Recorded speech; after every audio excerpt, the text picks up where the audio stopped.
Comenzar, me han pedido que haga un anuncio.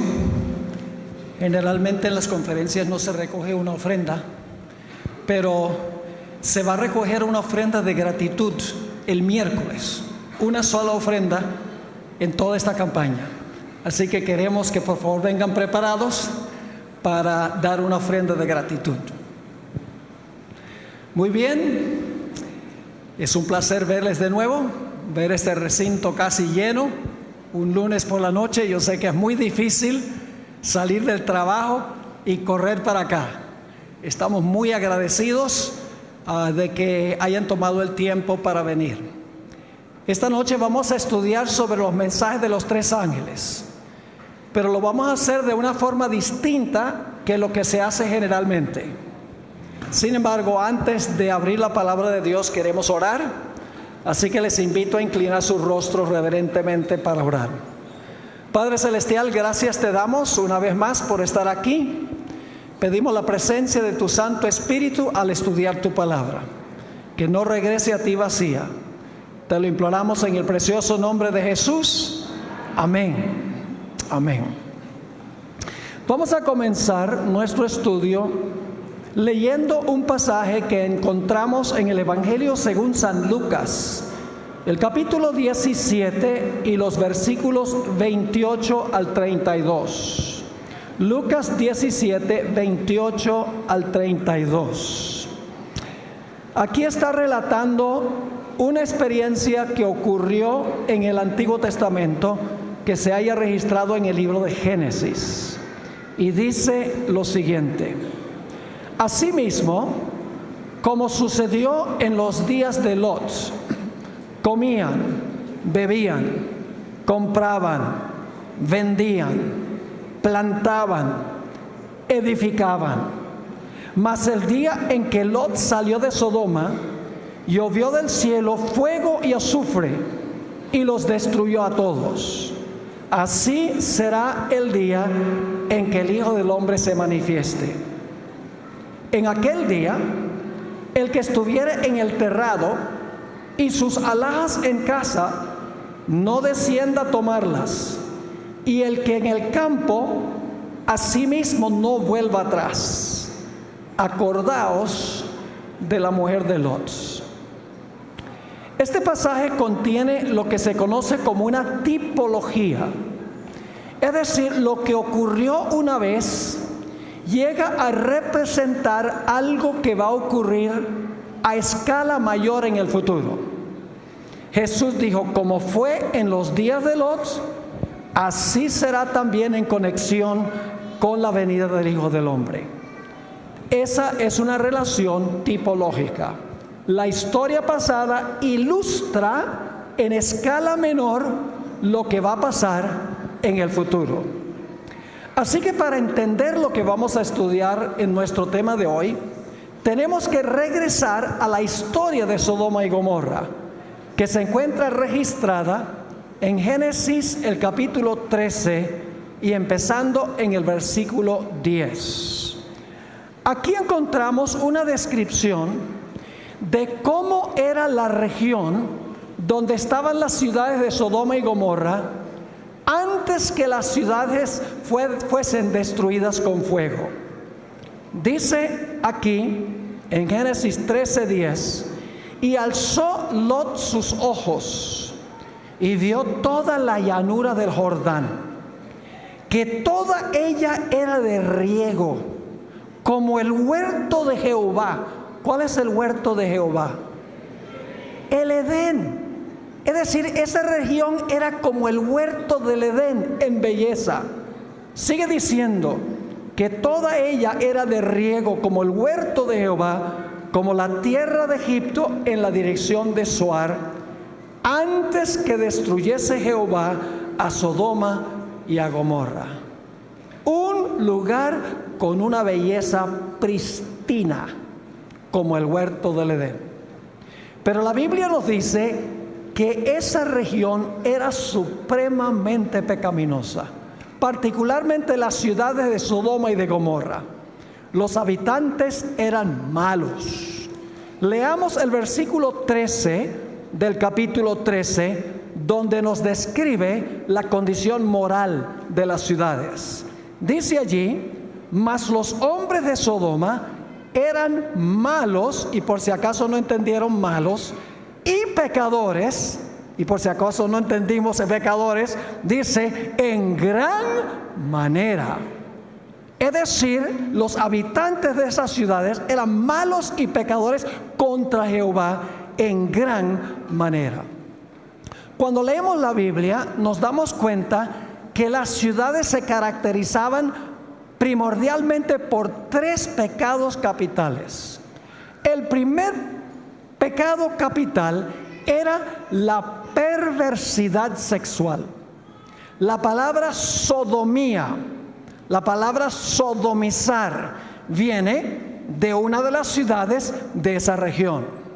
Sabemos que ellos practicaban en las ciudades libremente la homosexualidad, porque la última noche antes de la destrucción de las ciudades, los hombres de la ciudad, tanto jóvenes como viejos, se reunieron alrededor de la casa de Lot y le dijeron: sácanos a esos 2 hombres que eran ángeles, porque queremos conocerlos. La palabra conocer ahí se refiere a tener relaciones sexuales. Es decir, los hombres de Sodoma querían tener relaciones homosexuales con los ángeles que estaban en la casa de Lot. Sabemos también que allí se practicaba el incesto. Y ustedes dicen: ¿cómo sabemos eso? Porque las hijas de Lot se habían contaminado con el ambiente de las ciudades. Después que salieron de las ciudades, escaparon. La Biblia nos dice que sus 2 hijas, las 2 hijas de Lot, emborracharon a su padre para poder tener relaciones sexuales con su propio padre y tener hijos con su propio padre. Es decir, uno de los pecados grandes de las ciudades era la promiscuidad sexual. Una segunda maldad o un segundo pecado que tenían las ciudades era la violencia. No lo pensaban 2 veces de ejercer violencia.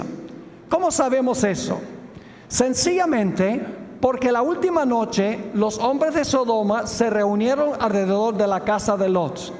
Y cuando Lot les dijo: no, yo no voy a sacarle a estos 2 hombres, dice que hacían violencia al varón Lot. Es decir, querían linchar a Lot porque no le sacó a esos 2 hombres que resultaban ser ángeles. Eran ciudades supremamente violentas. También se caracterizaban por un materialismo craso, un egoísmo a donde no pensaban en los necesitados, solamente pensaban en su propio bienestar. En Ezequiel 16, 48 y 49, Dios compara al pueblo de Israel, porque había caído bien bajo moralmente, con las ciudades de Sodoma y de Gomorra. Dice allí en Ezequiel 16, 48 y 49: vivo yo, dice Jehová el Señor, que Sodoma tu hermana y sus hijas no han hecho como hiciste tú y tus hijas. He aquí que esta fue la maldad de Sodoma tu hermana: soberbia, saciedad de pan y abundancia de ociosidad tuvieron ella y sus hijas, y no fortaleció la mano del afligido y del menesteroso. Vivían solo para ellos, ignoraban las necesidades de aquellos menos afortunados. Así que Dios decidió que Él iba a destruir las ciudades de la llanura. Pero Dios nunca destruye una civilización o una ciudad sin primero enviar un mensaje de advertencia para que la gente de esa ciudad o de esa nación se arrepienta de sus pecados, de tal manera que Dios no tenga que destruirlos. Vamos a Génesis 18 ahora, a donde continúa la historia. Génesis 18 y el versículo 1 hasta el versículo 3. Dice: después le apareció a Abraham, se le apareció Jehová a Abraham en el encinar de Mamre, estando él sentado a la puerta de su tienda en el calor del día. Y alzó Abraham sus ojos y miró. Y he aquí 3 varones que estaban junto a él. Fíjense que vienen 3 varones para visitar a Abraham. Sigue diciendo, y cuando los vio, salió corriendo de la puerta de su tienda a recibirlos y se postró en tierra. Y ahora quiero que noten que Abraham habla solo con uno de los 3, no con los 3. Dice en el versículo 3, y dijo, Señor, no señores, eran 3. Dice, Señor, si ahora he hallado gracia en tus ojos, singular, ruego que no pases, no dice no pasen, no pases de tu siervo. Es decir, Abraham está hablándole a uno de los 3. E inmediatamente nos preguntamos, ¿quién era ese personaje con quien hablaba Abraham? En unos momentos lo vamos a ver. Después de un tiempo allí con Abraham junto con los 3 varones se levantaron y se movieron hacia la ciudad de Sodoma. Eso es lo que dice el versículo 16. Dice, y los varones, que eran los 3, junto con Abraham, se levantaron de allí y miraron hacia Sodoma, y Abraham iba acompañándolos. Es decir, por cierta distancia, Abraham y los 3 personajes están caminando juntos hacia Sodoma. Pero lo interesante es que solo llegaron a la ciudad 2 de los 3. Noten Génesis 18 y el versículo 22. Dice, y se apartaron de allí los varones, y vamos a encontrar que fueron 2, aunque iban 3. Se apartaron de allí los varones y fueron hacia Sodoma. Pero ahora un detalle muy interesante, pero Abraham estaba aún delante de Jehová. ¿Quién era ese personaje con quien habló Abraham? Era Jehová. Y ustedes dicen, bueno, pero ahí dice que se apartaron los varones y fueron hacia Sodoma. ¿Cómo dice que solamente 2 llegaron? Vamos al capítulo 19 y el versículo 1. 19 y el versículo 1. A Sodoma llegaron 2. Abraham quedó delante de Jehová. Dice allí en el versículo 1 del capítulo 19, llegaron pues, ¿cuántos? Los 2 ángeles a Sodoma a la caída de la tarde. Y Lot estaba sentado a la puerta de Sodoma, y viéndolos Lot se levantó a recibirlos y se inclinó hacia el suelo. Así que Abraham queda con el que yo llamo el primer ángel para hablar con él. Los otros 2 se dirigen a la ciudad de Sodoma. Ahora quiero que noten que hay 3 mensajes en esta historia.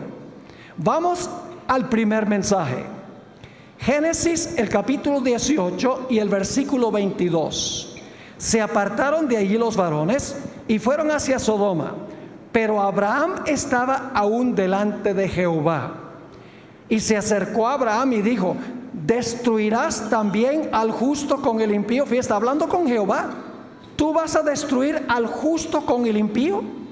Quizá haya 50 justos dentro de la ciudad. ¿Destruirás también y no perdonarás al lugar por amor a los 50 justos que estén dentro de él?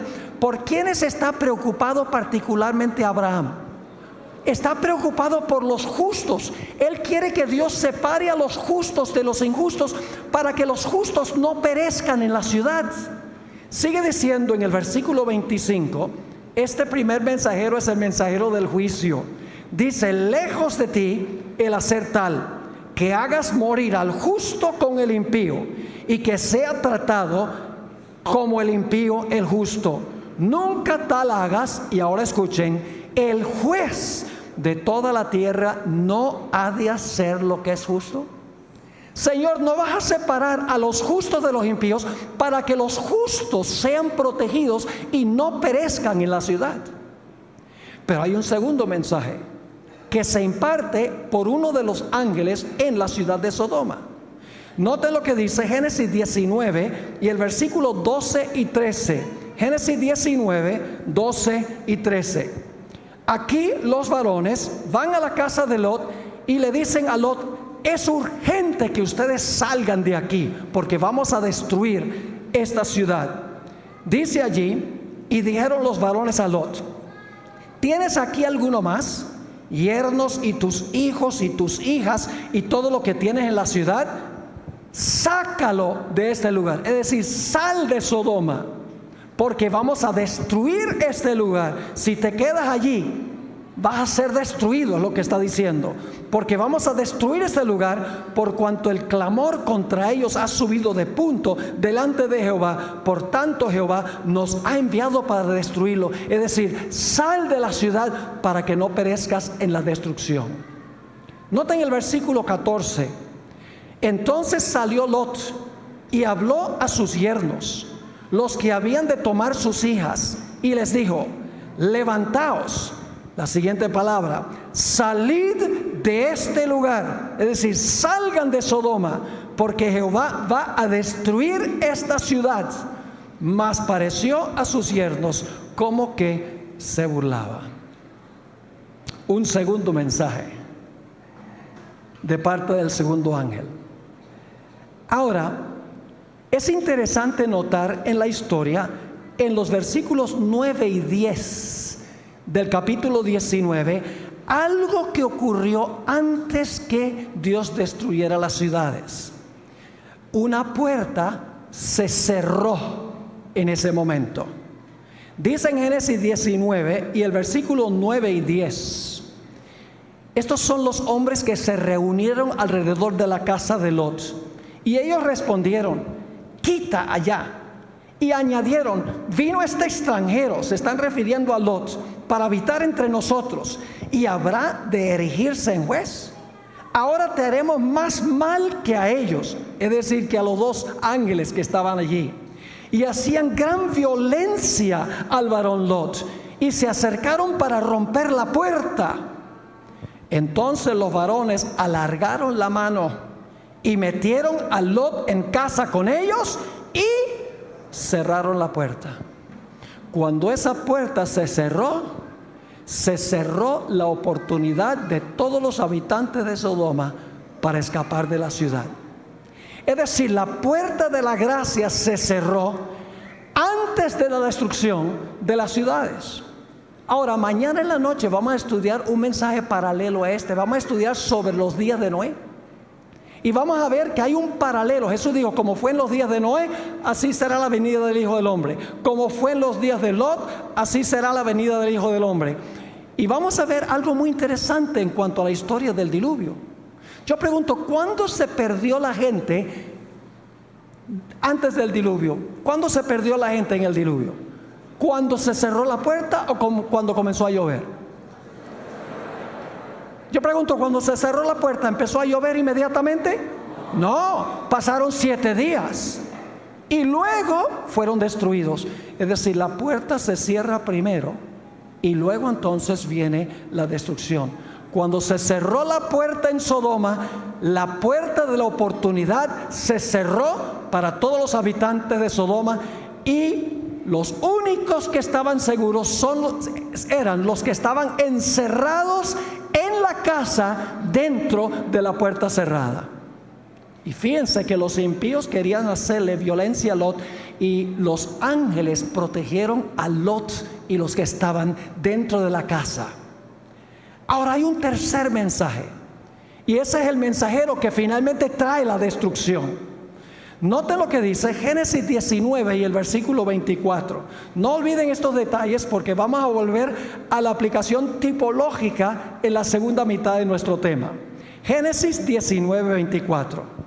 Entonces Jehová hizo llover sobre Sodoma y sobre Gomorra azufre y fuego de parte de Jehová desde los cielos. ¿Qué llovió Dios de los cielos? Llovió fuego y azufre, y luego dice: y destruyó las ciudades y toda aquella llanura con todos los moradores de aquellas ciudades y el fruto de la tierra. Dios llovió fuego y azufre del cielo para consumir las ciudades. Y luego Abraham está en un monte fuera de las ciudades y está observando lo que está sucediendo. Y quiero que noten lo que dice el versículo 28 en cuanto a lo que divisó Abraham cuando vio de lejos las ciudades.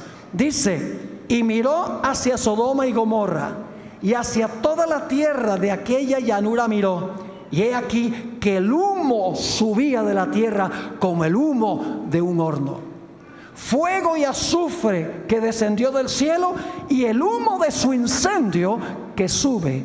Muy interesante.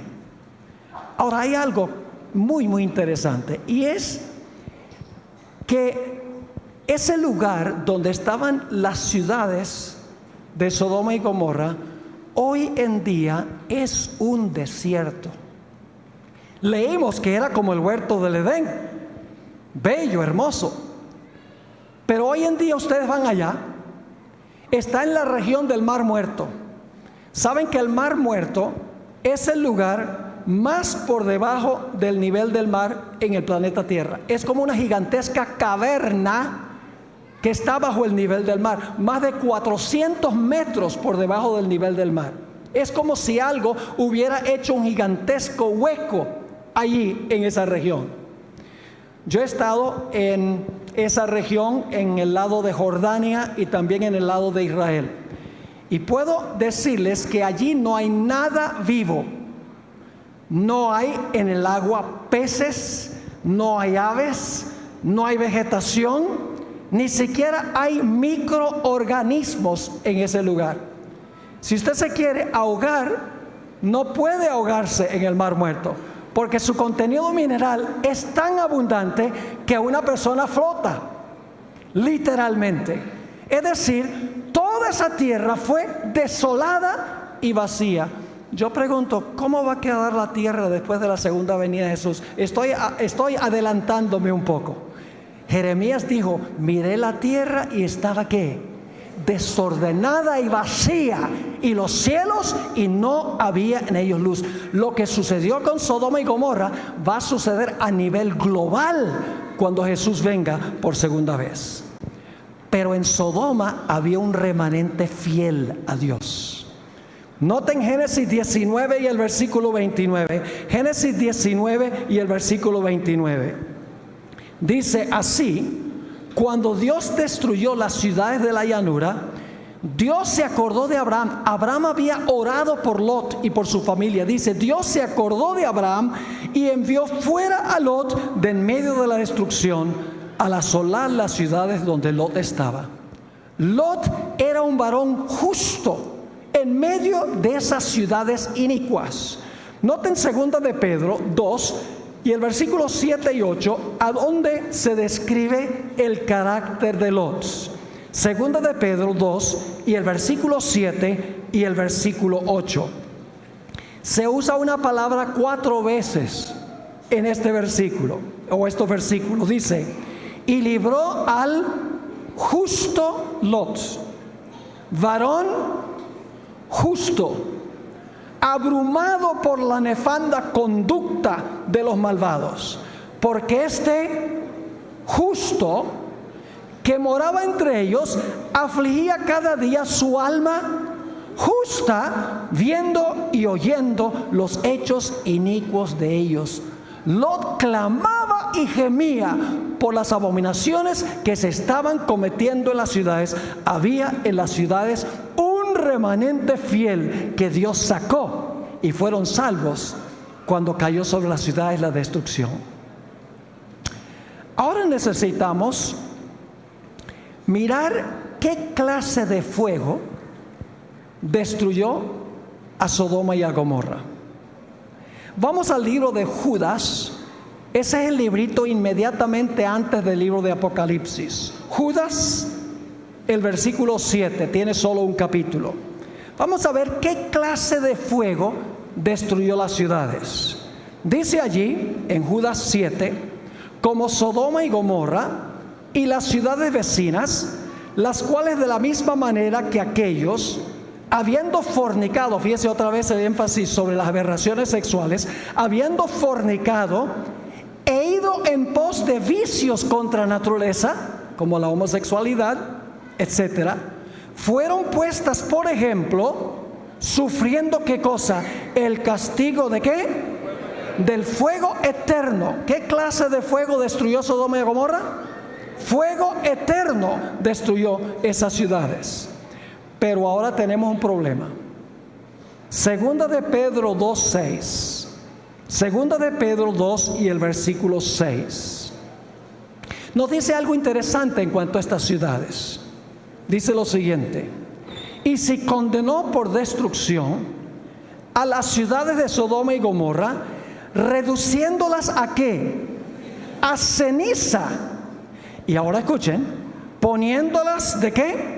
De ejemplo a los que habían de vivir impíamente. Yo pregunto, ¿esta historia se va a repetir? ¿Es un ejemplo de algo que va a ocurrir más adelante? ¿Cómo no? Ahora, dice que fueron reducidas a ceniza. Ahora tenemos un problema muy serio, porque dice que fueron destruidas con fuego eterno, pero las ciudades fueron reducidas a cenizas. ¿Han tratado ustedes alguna vez de quemar cenizas? Las cenizas son el fruto del fuego. Una vez que algo es reducido a cenizas, ¿el fuego qué? El fuego se apaga. Entonces, ¿cómo es que estas ciudades fueron destruidas con fuego eterno y sin embargo fueron reducidas a cenizas? Vamos a mirar lo que enseña la Biblia. Deuteronomio 4 y el versículo 23 y 24. Deuteronomio 4 y el versículo 23 y el versículo 24. Aquí Dios le está hablando a su pueblo en el Antiguo Testamento, al pueblo de Israel.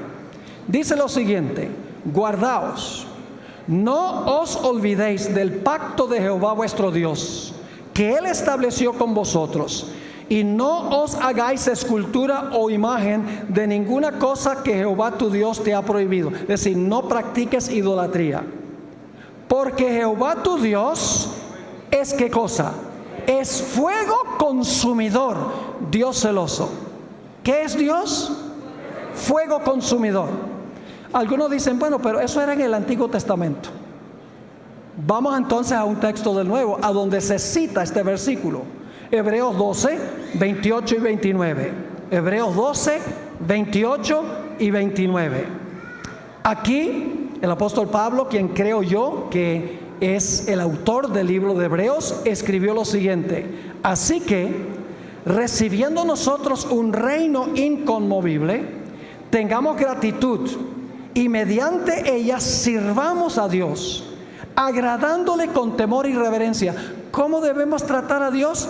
¿Agradarle con qué? Con temor y reverencia. ¿Por qué razón? Porque nuestro Dios es fuego consumidor. ¿Quién es el fuego? Dios. Ahora, no me entiendan mal, Dios no se compone de un montón de llamas de fuego. Hay un sentido bíblico en que Dios es fuego. Es una de sus características. Y la pregunta clave es, ¿qué aspecto de Dios es fuego consumidor? Vamos a Éxodo 24 y el versículo 15 al 17. Éxodo 24 y el versículo 15 hasta el versículo 17. Vamos a ver en qué sentido Dios es fuego consumidor. Dice allí, el pueblo de Dios está al pie del monte Sinaí, Dios ha bajado sobre el monte y dice lo siguiente: entonces Moisés subió al monte y una nube cubrió el monte. Y ahora escuchen: y la gloria de Jehová reposó sobre el monte Sinaí, y la nube lo cubrió por 6 días. Y al 7º día llamó a Moisés de en medio de la nube.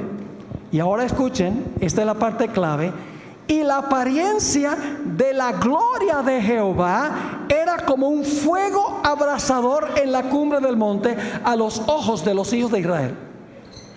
¿Qué aspecto de Dios es el fuego consumidor?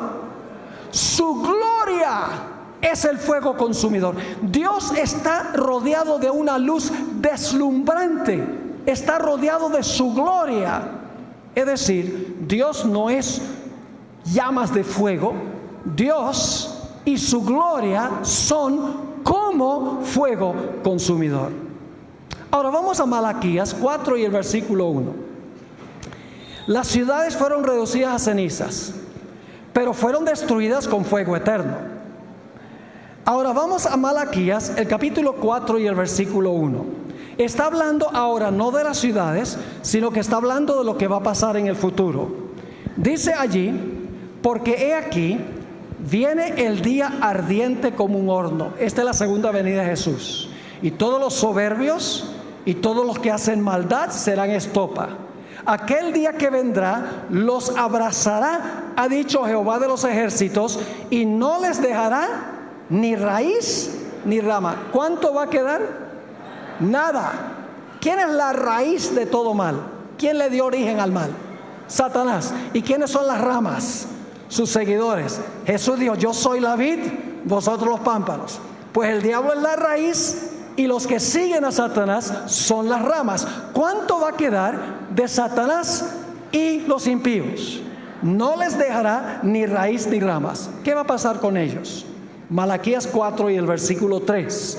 El versículo 3 dice, hollaréis a los malos, los cuales serán ¿qué? Ceniza bajo las plantas de vuestros pies en el día en que yo actúe, ha dicho Jehová de los ejércitos. ¿Qué va a pasar con los impíos y con Satanás? Van a ser reducidos ¿a qué? A cenizas. ¿Satanás también va a ser reducido a cenizas? Vamos a Ezequiel 28 y el versículo 18 y 19. Ezequiel 28 y el versículo 18 y 19 habla del fin de Satanás, quien Apocalipsis dice que va a ser destruido en el fuego. ¿Recuerdan que Satanás va a ser destruido con los impíos en el fuego que cae del cielo? Ahora fíjense lo que dice en Ezequiel 28, 18 y 19, que está hablando de Lucifer, que se convirtió en Satanás.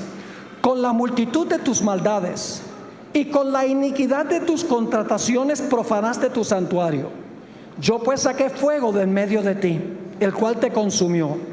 Y te puse ¿en qué? En ceniza sobre la tierra a los ojos de todos los que te miran. Todos los que te conocieron de entre los pueblos se maravillarán sobre ti. Espanto serás y para siempre dejarás de ser. Tanto Satanás como los impíos serán destruidos por fuego y azufre que desciende del cielo. Serán reducidos a cenizas, no quedará raíz ni rama, dejarán de ser, según la Sagrada Escritura. Ahora yo sé que algunos están diciendo, pero pastor, ¿acaso los impíos no son destruidos con fuego eterno? Vamos a mirar eso. Vamos a segunda de Tesalonicenses, capítulo 1 y el versículo 6 al 9. Segunda de Tesalonicenses 1 y el versículo 6 al 9. Vamos a estudiar algunas expresiones que la mayoría de las iglesias entienden mal. Si entendemos las expresiones como debe ser, no vamos a tener ningún problema en entender cómo las ciudades fueron destruidas con fuego eterno, sin embargo fueron reducidas a cenizas, lo mismo al final de la historia. Dice allí, en 2 Tesalonicenses 1, porque es justo delante de Dios pagar con tribulación a los que os atribulan, y a vosotros que sois atribulados, daros reposo con nosotros cuando se manifieste el Señor Jesús desde el cielo con los ángeles de su poder, en llama de fuego, para dar retribución a los que no conocieron a Dios, ni obedecen al evangelio de nuestro Señor Jesucristo, los cuales sufrirán pena ¿de qué? De eterna perdición. ¿Y qué es eterna perdición? Excluidos de la presencia del Señor y de la ¿qué? Y de la gloria de su poder. Yo pregunto, ¿la perdición de los impíos será eterna? ¿Será eterna la perdición de los impíos? Entonces por la eternidad se van a estar perdiendo y perdiendo y perdiendo y perdiendo y perdiendo. No, son destruidos y quedan perdidos para siempre. Eso es perdición eterna. No es el proceso de perdición que es eterno, sino el resultado de la perdición. Noten Mateo 25 y el versículo 41 y 46. Mateo 25, versículo 41 y luego el versículo 46. Dos expresiones difíciles. Dice aquí, está hablando de la parábola de los corderos y los cabritos. Los cabritos están al lado izquierdo y los corderos están al lado derecho, son los que se van a salvar. Dice, entonces dirá también a los de la izquierda, apartaos de mí, malditos, ¿a dónde? Al fuego eterno preparado para el diablo y sus ángeles. ¿Cómo es la cosa? ¿Apartados a dónde? Al fuego eterno. Ahora escuchen bien. Muchas iglesias dicen, ve, los impíos van a estar quemándose y quemándose y quemándose y quemándose eternamente porque es fuego eterno. Pero escuchen bien, ¿qué es el fuego según la definición bíblica? Es la gloria de Dios. ¿Por cuánto tiempo ha tenido Dios su gloria? Eternamente. Escuchen bien. El fuego es eterno, no lo que el fuego consume. ¿Me están entendiendo lo que estoy diciendo? El fuego sí es eterno porque es la gloria de Dios. Y Dios siempre ha tenido su gloria. Pero lo que el fuego consume no es eterno. Noten la otra expresión en el versículo 46 de Mateo 25.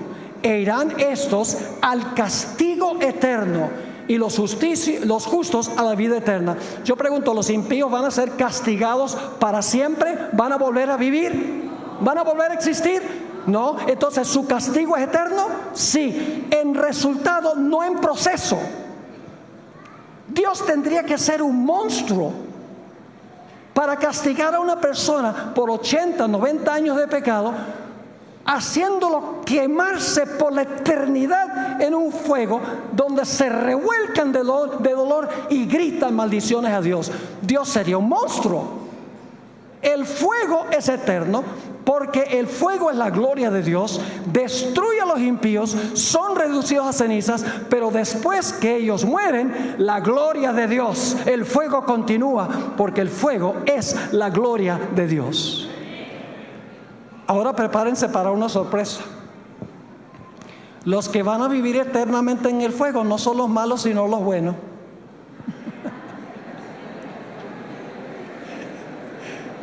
Y usted dice, ¿la Biblia dice eso? Pues vamos a Isaías 33. Isaías el capítulo 33. Y vamos a leer primero en cuanto a los impíos. Isaías 33, 11 y 12.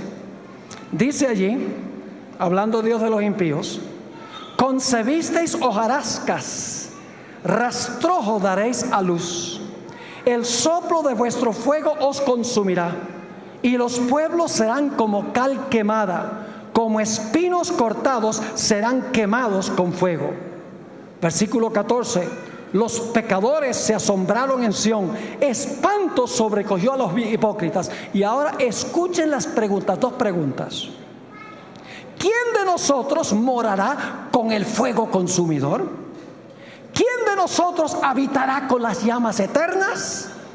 El que camina en justicia y habla lo recto, el que aborrece la ganancia de violencias, el que sacude sus manos para no recibir cohecho, el que tapa sus oídos por no oír propuestas sanguinarias, el que cierra sus ojos para no ver cosa mala. ¿Quiénes son los que van a estar en el fuego y el fuego no los va a consumir?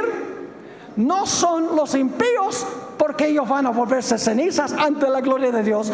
Los que van a poder habitar en la presencia de la gloria de Dios serán aquellas personas que tienen un carácter a prueba de fuego.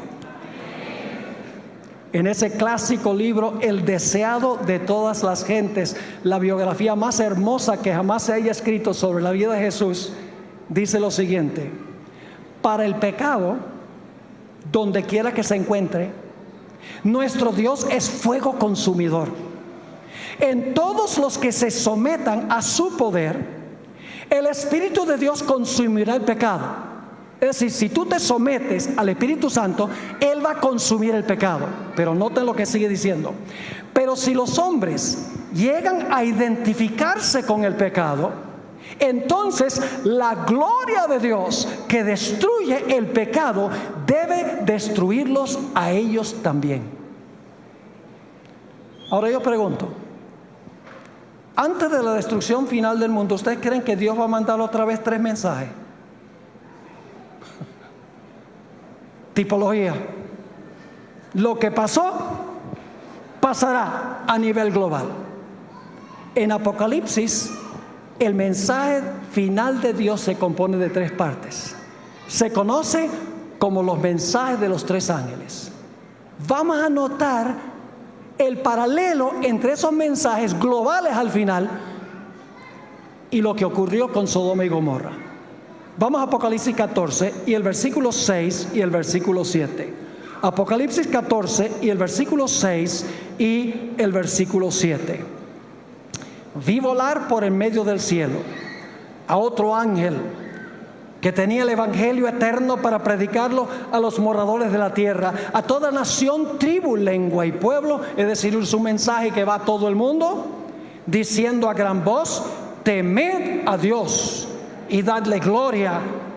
¿Porque qué? Porque la hora de su juicio ha llegado. ¿Cuál fue el primer mensaje que encontramos ahí en Génesis? El juez de toda la tierra no hará lo justo, separando los justos para que no sean destruidos juntamente con los injustos. Aquí dice: la hora de su juicio ha llegado, y adorad a aquel que hizo el cielo y la tierra, el mar y las fuentes de las aguas. Teme a Dios, dale gloria, adora a Dios, porque estamos ahora en la hora del juicio. Pero hay un segundo mensaje. En Apocalipsis 14 y el versículo 8 dice: otro ángel le siguió diciendo: ha caído Babilonia, la gran ciudad, porque ha hecho beber a todas las naciones del vino del furor de su fornicación. El vino son sus falsas doctrinas que le ha dado a todo el mundo, y por eso Babilonia cayó. Ahora yo pregunto, ¿va a destruir Dios a Babilonia al final de la historia por causa de sus pecados? ¿Cómo no? Pero Dios va a sacar de Babilonia a sus fieles antes de la destrucción. Noten Apocalipsis 18 y el versículo 1 hasta el versículo 5. Este es el mensaje del segundo ángel. Dice allí en Apocalipsis 18:1: después de esto vi a otro ángel descender del cielo con gran poder, y la tierra fue alumbrada con su gloria. Y clamó con voz potente diciendo: ha caído la gran Babilonia, y se ha hecho habitación de demonios y guarida de todo espíritu inmundo y albergue de toda ave inmunda y aborrecible. La condición de las ciudades. Porque todas las naciones han bebido del vino del furor de su fornicación, y los reyes de la tierra han fornicado con ella, y los mercaderes de la tierra se han enriquecido de la potencia de sus deleites. Es decir, Babilonia ha caído, se ha corrompido, va a ser destruida. Pero antes de ser destruida, Dios da un mensaje, versículo 4: y oí otra voz del cielo que decía: salid de ella, pueblo mío. ¿Eso pasó en Sodoma? Salid de ella, pueblo mío, para que no seáis partícipe de sus pecados, ni recibáis parte de sus plagas, porque sus pecados han llegado hasta el cielo, y Dios se ha acordado de sus maldades. Y por la premura del tiempo, le voy a mencionar solo el mensaje del tercer ángel. El tercer ángel dice que el que no salga, va a llover sobre ellos fuego y azufre del cielo, y el humo de su incendio ascenderá. ¿Encontramos eso en Sodoma y Gomorra también? ¿Cómo no? Esto es tipología. Solo que en el libro de Apocalipsis el mensaje es para todo el mundo. No es solamente para unas ciudades en cierta región geográfica. Ahora yo pregunto, ¿al final de la historia se va a cerrar la puerta de la gracia antes que venga la destrucción? Los fieles de Dios van a tener que vivir en este mundo y ser protegidos por los ángeles, porque los impíos van a querer destruirlos. Noten el Salmo 91 y el versículo 9 al 12. Este es el salmo de la gran tribulación. Esto es lo que le espera a los fieles de Dios. Dice lo siguiente: Salmo 91, 9 al 12. Porque has puesto a Jehová, que es mi esperanza, al Altísimo por tu habitación. No te sobrevendrá ¿qué? No te sobrevendrá mal ni plaga. Fíjense, ni plaga tocará tu morada. ¿Por qué no? Pues a sus ángeles mandará acerca de ti, que te guarden en todos tus caminos. En las manos te llevarán, para que tu pie no tropiece en piedra. Así que Dios está impartiendo 3 mensajes hoy al mundo. Vamos a hablar un poco más de estos mensajes en el transcurso de los temas de esta semana. Ahora, la pregunta clave es: ¿cómo puedo yo estar seguro de que cuando el fuego consuma a los impíos, no me consuma a mí también? La respuesta es que nosotros tenemos que tener un carácter a prueba de fuego, como los 3 jóvenes que fueron echados al horno. ¿Han leído esa historia? Era tan caliente el fuego del horno que consumió a los que echaron a los 3 muchachos. Y luego el rey Nabucodonosor mira dentro del horno y dice: ¿no echamos en el horno 3? Pues yo veo un cuarto, y se pasea con ellos y pareciera que es el Hijo de Dios. Los 3 muchachos caminaron en medio de ese incendio y el fuego no los quemó. Y ese era un fueguito humano. Pero nos enseña una lección. Y es que ellos tenían una fidelidad a Dios, una confianza en Dios, que estaban dispuestos de morir para ser fieles a Dios. Tenían un carácter a prueba de fuego. ¿Quiénes son los que van a ver a Dios? ¿Saben lo que van a hacer los impíos cuando Jesús venga?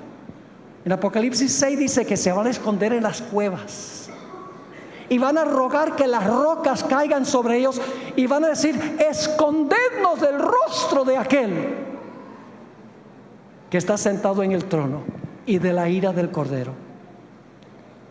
Pero los fieles van a gozarse de ver el rostro. ¿Por qué? Vamos a leer algunos versículos ahora muy importantes, y no vamos a tomar el tiempo para buscarlos todos porque son varios. Mateo 5:8 dice: bienaventurados los de limpio corazón, porque ellos ¿qué? Porque ellos verán a Dios. Y cuando el corazón está limpio, la vida está limpia. Cuando yo era niño, a veces se me salió una mala palabra en la escuela y el rector siempre llamaba a la casa para decirle a mi mamá. Y cuando llegaba a la casa, mi mamá ya tenía el jabón listo para lavarme la boca con jabón. Y un día, mientras me saboreaba el jabón, que por cierto no sabía muy bueno, miré a mi mamá y le dije: pero mira, mamá, no lo estás haciendo correctamente. O sea, lo que tiene que hacer es lavarme el corazón, porque de la abundancia del corazón habla la boca. De nada vale limpiar la boca. El que tiene un corazón limpio verá a Dios, porque su vida es limpia. Isaías 33:17, el siguiente texto, después que leímos que los justos son los que van a estar en el fuego, dice: tus ojos verán al Rey en su hermosura, verán la tierra que está lejos. En 1 de Juan 3:1-3, otra vez la expresión ver. ¿Quiénes son los que van a ver? 1 de Juan 3:1-3, mirad cuál amor nos ha dado el Padre para que seamos llamados hijos de Dios. Por esto el mundo no nos conoce, porque no le conoció a Él. Amados, ahora somos hijos de Dios y aún no se ha manifestado lo que hemos de ser, pero sabemos que cuando Él se manifieste, es decir, cuando Jesús venga, seremos semejantes a Él, porque le veremos tal como Él es. ¿Y por qué lo vamos a ver? Versículo 3: y todo aquel que tiene esta esperanza en Él se purifica a sí mismo, así como Él es puro. Hebreos el capítulo 12 y el versículo 14 dice: seguid la paz con todos y la santidad, sin la cual nadie verá al Señor. Apocalipsis 22:3-4 dice que cuando lleguemos al reino vamos a tener el privilegio de ver su rostro. Dice allí: y no habrá más maldición, y el trono de Dios y del Cordero estará allí, y sus siervos le servirán y verán su rostro, y su nombre estará en sus frentes. Ahora, ¿cómo podemos limpiarnos? ¿Cómo podemos desarrollar ese carácter? Un carácter de santidad semejante al carácter de Jesús.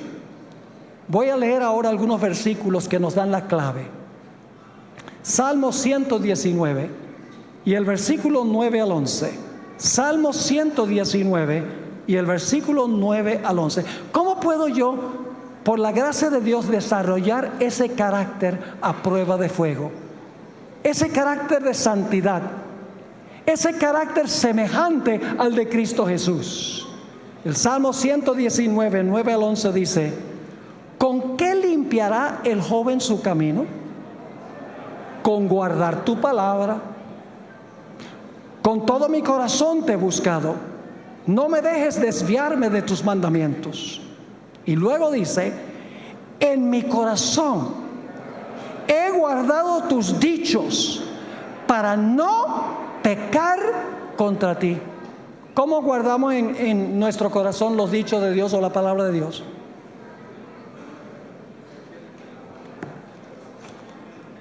Leyendo la Biblia. La Biblia es comida, es pan. La palabra de Dios es pan. Y cuando estudiamos la palabra de Dios, cuando vemos a Jesús en la palabra de Dios, llegamos a reflejar en nuestra vida el carácter de Jesús. Por el otro lado, si estamos todo el tiempo viendo novelas y violencia e inmoralidad y espiritismo y escuchando música que apela a nuestras emociones más bajas, vamos a reflejar eso. Porque hay una ley psicológica, y es que nosotros somos lo que vemos y lo que oímos. Es una ley psicológica de la vida. Si estamos contemplando a Jesús en su palabra, seremos semejantes a Él. Si estamos contemplando violencia, sexo ilícito, mentiras, como sucede en la mayoría de los programas de televisión, nuestro carácter reflejará eso. Noten lo que dice Juan 15:3. La palabra es la que limpia. La palabra limpia. Juan 15:3. Jesús dijo: ya vosotros, está hablando sus discípulos, ya vosotros estáis limpios. ¿Y cómo están limpios? Estáis limpios por la palabra que os he hablado. La palabra de Dios limpia. Noten Efesios 5 y el versículo 25 al 27. Efesios 5, 25 al 27. Pasaje bien conocido. Maridos, amad a vuestras mujeres, así como Cristo amó la iglesia y se entregó a sí mismo por ella. ¿Para qué? ¿Por qué se entregó Jesús? Para santificarla, habiéndola purificado en el lavamiento del agua. ¿Por la qué? Por la palabra, a fin de presentársela a sí mismo una iglesia gloriosa, que no tuviese ¿qué cosa? Mancha, ni arruga, ni cosa semejante, sino que se fuese santa y sin mancha. Por la palabra. Hay poder en la palabra de Dios. Cuando nosotros estudiamos la palabra, leemos la palabra, particularmente los evangelios, la historia de Jesús, llegamos a admirar más y más a Jesús, y llegamos a amar lo que Jesús amó, y llegamos a aborrecer lo que Jesús aborreció. Es una ley de la vida. Vamos a un último texto, 2 Corintios, el capítulo 3 y el versículo 18. El penúltimo texto es este, 2 Corintios 3, 18. El apóstol Pablo nos da el secreto de cómo ser transformados. Dice: por tanto nosotros todos, mirando a cara descubierta como en un espejo la gloria del Señor, que con nosotros ahora es su carácter, en su segunda venida es el fuego destructor, mirando como en un espejo la gloria del Señor, ¿qué sucede?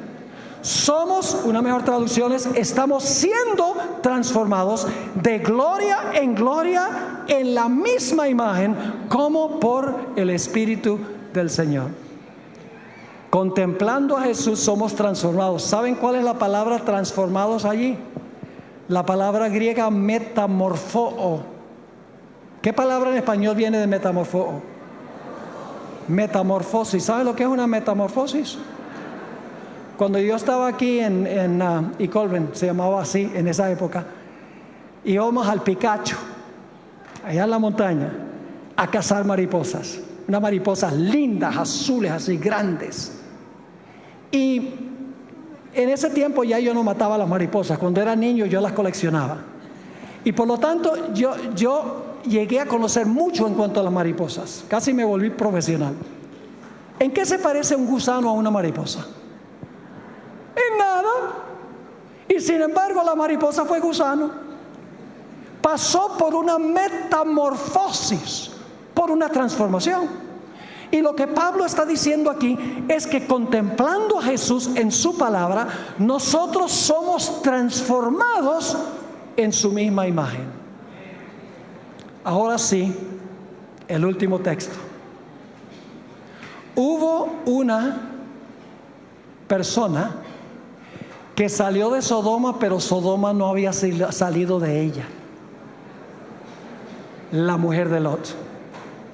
Y Jesús predicó un corto sermón. En cuanto al fin del tiempo, dijo: acordaos de qué, de la mujer de Lot. Dice la Biblia, y esto está en Génesis 19, el versículo 17, dice que la esposa de Lot salió con el esposo y con las hijas, pero su corazón todavía estaba ¿dónde? Su corazón todavía está en Sodoma. Las comodidades de Sodoma, los bienes materiales de Sodoma. Y por lo tanto la Biblia dice que aunque Dios había declarado no miren hacia atrás, la mujer de Lot miró hacia atrás. Y dice la Biblia que se convirtió en una estatua de sal. Y yo me pregunto, ¿por qué una estatua de sal? Porque Jesús declaró que cuando la sal pierde su carácter salado, no sirve sino para ser pisoteada de los seres humanos, pierde su utilidad. Y hoy en día ustedes pueden visitar ese lugar, hay mucha sal, no está ya el pilar de sal, porque se ha desmenuzado y ha sido pisoteado por las personas que han ido allí. Así que esta historia nos dice que va a haber dos clases de personas al final de la historia: los que contemplan a Jesús en su palabra, los que obedecen su palabra al pie de la letra, no se desvían ni a diestra ni a siniestra, y aquellas personas que toman el molde del mundo, que se parecen al mundo, cuyo enfoque está en el mundo, cuyo hogar está en el mundo. El Señor Jesucristo quiere que nuestro enfoque esté en el cielo. Fija tus ojos en Cristo, tan lleno de gracia y amor, y lo terrenal sin valor será a la luz del glorioso Señor. Saben, hermanos y hermanas, nosotros muy pronto, si somos fieles a Dios, lo vamos a perder todo. Casas, carros, dinero en el banco, libertad, todo se va a perder según dicen las profecías. Pero si nosotros somos fieles a Dios, lo que perdemos aquí no importa, porque Dios tiene para nosotros un hogar celestial, lleno de riquezas, lleno de bendiciones, lleno de vida eterna, donde todo será gozo, paz y esperanza. Yo pregunto, ¿tienen ustedes el deseo de habitar en ese lugar? Ahora yo quiero hacer un llamado esta noche. Este llamado, los llamados son fuera de cámara, así que no tienen que preocuparse de que las cámaras están grabando esto. Hoy en día el mundo cristiano está confundido. Hay por lo menos 30,000 organizaciones eclesiásticas en el mundo occidental, 30,000. Cada uno con sus propias enseñanzas, sus propias doctrinas, una contradiciendo a la otra. Obviamente todas esas doctrinas que discrepan una con la otra no pueden ser verdad, porque Dios tiene una sola verdad, y es la verdad que se encuentra en su santa palabra, que cuando venimos con un corazón sincero y prometemos obedecer a Dios, Dios nos va a mostrar si la doctrina es de Dios o si no es de Dios. Yo quiero preguntar en esta noche, ¿cuántos de los presentes en primer lugar quieren decirle al Señor Jesús: Señor Jesús, yo quiero por tu gracia contemplarte a ti. Yo quiero reflejar tu carácter. Yo quiero reflejar tu belleza. Yo quiero que las cosas del mundo se desvanezcan y quiero enfocarme en las realidades del cielo. ¿Ese es tu deseo en esta noche? Si es tu deseo, levanta tu mano. Si ese es el deseo de tu corazón, gloria a Dios. Pero ahora quiero hablar de otro asunto. ¿Cuántos de los presentes están dispuestos a decirle esta noche al Señor Jesús: Señor Jesús, si tú me revelas verdades en tu palabra que yo desconocía o que había entendido mal, si tú me revelas que las entendí mal o no las entendía, estoy dispuesta, Señor Jesús, de seguirte. Estoy dispuesto de aceptar esas enseñanzas que tú has dado, esas prácticas que tú has dado. No importa que sea diferente que lo que yo haya creído, diferente que lo que cree mi iglesia, lo que cree mi familia, lo que cree cualquiera. ¿Cuántos en esta noche están dispuestos a decirle eso al Señor Jesucristo? Estoy dispuesto de obedecer tu palabra a donde me lleve tu palabra. ¿Quieren colocarse de pie? Si ese es el deseo de su corazón, yo quiero tener una palabra de oración en esta noche, si ese es el deseo de tu corazón. Recuerden, el secreto de la victoria está en este libro. Obedecer lo que Dios dice en su santa palabra. Durante el transcurso de las siguientes conferencias vamos a hablar de algunas enseñanzas muy importantes que el mundo cristiano en gran medida ha olvidado o ha ignorado. Y me alegro de que esta noche hemos tenido una respuesta total de los que están presentes aquí diciendo: sí, yo estoy dispuesta de obedecer la palabra de Dios tal cual está escrita en la Biblia. Oremos.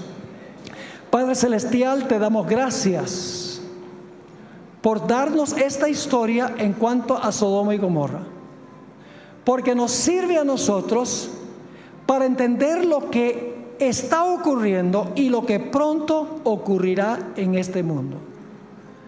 Padre, la mayoría del mundo no te conoce, están extraviados, están enfocados en el aquí y ahora. Tú quieres que estemos enfocados en las cosas celestiales. Te ruego, Señor, que tú bendigas a cada persona reunida aquí en esta noche. Que bendigas a todos los que están observando a través del internet, los que están en el auditorio, los que están en la cancha. Oh Señor, habla a nuestra mente, a nuestra conciencia, y danos la disposición de obedecerte, cueste lo que cueste. Gracias, Padre, por habernos acompañado y por responder esta oración, porque te lo suplicamos en el precioso nombre que es sobre todo nombre, el nombre de Cristo Jesús. Amén. Amén. ¿Pueden sentarse?